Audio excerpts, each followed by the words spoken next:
João, capítulo de número 7 e o versículo de número 37. E o texto sagrado nos diz: e no último dia, o grande dia da festa, Jesus pôs-se em pé e clamou, dizendo: se alguém tem sede, que venha a mim e beba. Quem crê em mim, como diz a Escritura, rios de água viva correrão do seu ventre. E isso disse ele do Espírito que haviam de receber os que nele crescem, porque o Espírito Santo ainda não fora dado, por ainda Jesus não ter sido glorificado. Então, muitos da multidão, ouvindo essa palavra, diziam: verdadeiramente este é o profeta. Ora, o texto, irmãos, está aqui para nós estarmos dialogando com vocês, expondo, explicando. Afinal de contas, esse é o papel de todo pregador, é o papel de todo ensinador, é esclarecer o texto, é explicar o texto sagrado. Ontem eu subi um vídeo aí no YouTube, no canal, explicando para vocês, ensinando na realidade, orientando vocês a elaborar um sermão textual na sua forma analítica. Então, se você ainda não assistiu esse vídeo, assista e aprenda isto, tá bom? E aqui, olha só, uma das ferramentas extraordinárias para você ter aí um aprofundamento nas Escrituras, um entendimento mais aí apurado daquilo que você está lendo, é fazer uso do recurso chamado correlação. E o que é uma correlação? É quando você, por exemplo, encontra um texto bíblico que é uma profecia e você procura uma profecia no Primeiro Testamento e você procura no Novo o cumprimento dessa profecia. No Novo, até mesmo no Primeiro Testamento, não importa. O que importa é você encontrar o cumprimento desta profecia. E esse texto que eu acabei de ler com vocês, ele é o cumprimento de uma profecia aqui. Então, onde está esta profecia? Ela está lá em Isaías, capítulo de número 12. E quando você estuda isto, olha só, no último dia, o grande dia da festa, Jesus pôs-se em pé e clamou, dizendo: se alguém tem sede, que venha a mim e beba. Antes mesmo da gente se ocupar com a parte que é a teológica, entender a teologia e depois ainda fazer uma interpretação e ainda vamos fazer uma aplicação, que esses são os elementos da pregação. Nós precisamos entender o texto primeiramente. Por isso nós precisamos abrir o texto em Isaías, capítulo de número 12 e principalmente o verso de número 3. E vós com alegria tirareis águas das fontes da salvação. É o hino que vocês acabaram de ouvir, quando o salmista aqui, ele canta, é um salmos. Você tem salmos também nos livros proféticos? Sim, está aqui um cântico. Eis que Deus é a minha salvação. Eu confiarei e não temerei, porque o Senhor Jeová é a minha força e o meu cântico, e se tornou a minha salvação. E vós com alegria tirareis águas das fontes da salvação. E direis naquele dia: dai graças ao Senhor, invocai o seu nome, tornai manifestos os seus feitos entre os povos e contai quão excelso é o seu nome. Cantai ao Senhor, porque fez coisas grandiosas. Saiba-se isso em toda a terra. Exulta e canta com muita alegria, ó habitante de Sião, porque grande é o Santo de Israel no meio de ti. Ora, o Santo de Israel no meio de ti, cadê? Era uma profecia. Esse Santo de Israel iria se manifestar. E como que o povo saberia disto? Quando chegasse o momento em que eles com alegria iriam tirar águas das fontes da salvação. E enquanto não se cumpria esse texto, então era costume deles, judeus, na festa dos tabernáculos, ir até a fonte, tá bom? Eles iam até a fonte tirar água, a fonte do tanque de Siloé.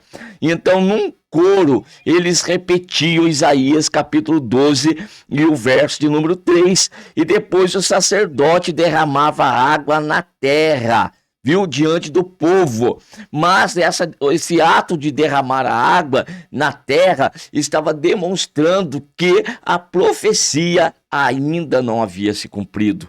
Enquanto se ia até o tanque de Siloé e pegava aquela água e trazia para o templo e derramava no chão, ali era um sinal: esperem, a verdadeira salvação vai chegar. A fonte da água não era o tanque de Siloé. Ainda existiria um que seria considerado verdadeiramente a fonte das águas vivas. Mas enquanto esse ato era repetido, era sinal de que ainda a profecia não se havia cumprido. E eles continuavam fazendo, celebrando diante do Senhor. Eles continuavam buscando ao Senhor na esperança da contemplação da promessa do Senhor nosso Deus. E quando então nós temos aqui em João, capítulo de número 7, a festa dos tabernáculos. E lá está o sacerdote, pronto para buscar a água e voltar e derramar ali no chão. Mas quando isso vai acontecer, é o último dia da festa, então Jesus se põe em pé e clamou dizendo: se alguém tem sede, que venha a mim e beba. Quem crê em mim, como diz a Escritura, rios de água viva correrão do seu ventre. Está aqui o cumprimento da profecia. Está aqui o prometido de Deus. Está aqui aquele que dizia respeito às profecias. Os profetas falaram e Jesus se identifica no meio da festa agora. E ele estava falando o quê? Daquelas águas do tanque de Siloé? Não, ele estava falando agora do Espírito que haviam de receber os que nele crescem, porque o Espírito Santo ainda não fora dado, por Jesus ainda não ter sido glorificado. Então muitos da multidão, ouvindo essas palavras, diziam: verdadeiramente esse é o profeta. Pronto, está aí o cumprimento. E agora, se essa figura não precisa mais tirar água do tanque de Siloé, não precisa mais fazer essas coisas repetidas na festa. Eis aí a fonte de águas vivas. Jesus se identificou dessa forma também com a mulher samaritana, quando ali chega à beira daquele poço e pede para aquela mulher água para beber. Ela estranha o comportamento de judeu, sendo ela samaritana. Mas Jesus disse para ela: se tu conheceras verdadeiramente o dom de Deus, tu pedirias a mim água e eu lhe daria água viva. E a água que eu lhe der vai formar em você uma fonte que jorra para a vida eterna. Ou seja, eu tenho uma água para dar para você, que esta água é o quê? É o Espírito Santo. Qual é a importância do Espírito Santo na vida do ser humano? Ora, lá no jardim isso foi perdido.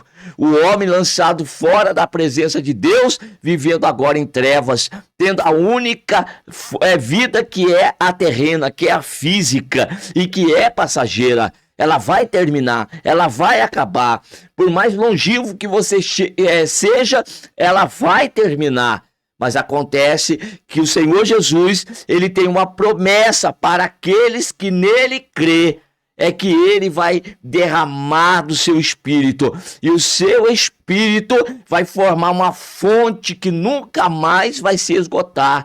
Nunca mais vai acabar. Vai jorrar para a vida eterna. Vida e vida com abundância. Vida eterna em Cristo Jesus, nosso Senhor. É isso que Jesus veio para dar. É isso que Jesus veio para conceder. Se o diabo arrancou o homem da presença de Deus, e deixando para o homem a morte, primeiro a física e posteriormente a eterna, agora Jesus veio para desfazer as obras do diabo. E a principal é dar vida para o ser humano, é dar vida para o homem, é reconciliar o homem com Deus, é voltar o homem para o jardim, é voltar o homem para a fonte da água viva. Essa fonte, ela jorra dentro do teu ser. Você sente fluir dentro de você dessas águas vivas. Essas águas, por analogia, o profeta já tomou como comparação, por analogia, quando num deserto a água, ela passa, quando passa pelo deserto, aquele lugar que está seco, ele vai ser rejuvenescido. E a vida retorna para aquele lugar. Assim é na vida do homem. Quando então se depara, se encontra com Cristo Jesus, o Senhor. E ali então Jesus entra na sua história. Entrou Jesus, entrou o Espírito Santo. Entrou o Espírito Santo, entrou vida. Agora está jorrando água viva e está rejuvenescendo tudo. Está dando vida nova para onde antes existia morte, onde existia desgraça e destruição. Agora, irmãos, está havendo vida com abundância. Isto é uma obra de Deus em nós. Então, Jesus está convidando. Quem tem sede? Quem é que tem sede? Venha a mim e beba. Sede do que, irmãos? Sede de águas vivas. É a sede espiritual, é a sede da alma. Não é essa sede, Jesus está falando desse corpo físico. Jesus está falando da sede da alma. É essa sede que somente Ele pode saciar. Não existe outro. E como aquele que é de Deus, está no Salmo 42, como um servo anseia pelas correntes das águas, assim suspira a minha alma por ti, ó Deus. A tua alma tem sede de Deus, então ela vai ser saciada. Ela vai ser saciada, porque o Senhor derramará abundantemente do seu Espírito e vai saciar a tua sede nesta manhã, em nome de Jesus. Amém? Que Deus continue abençoando cada um de vocês cada vez mais.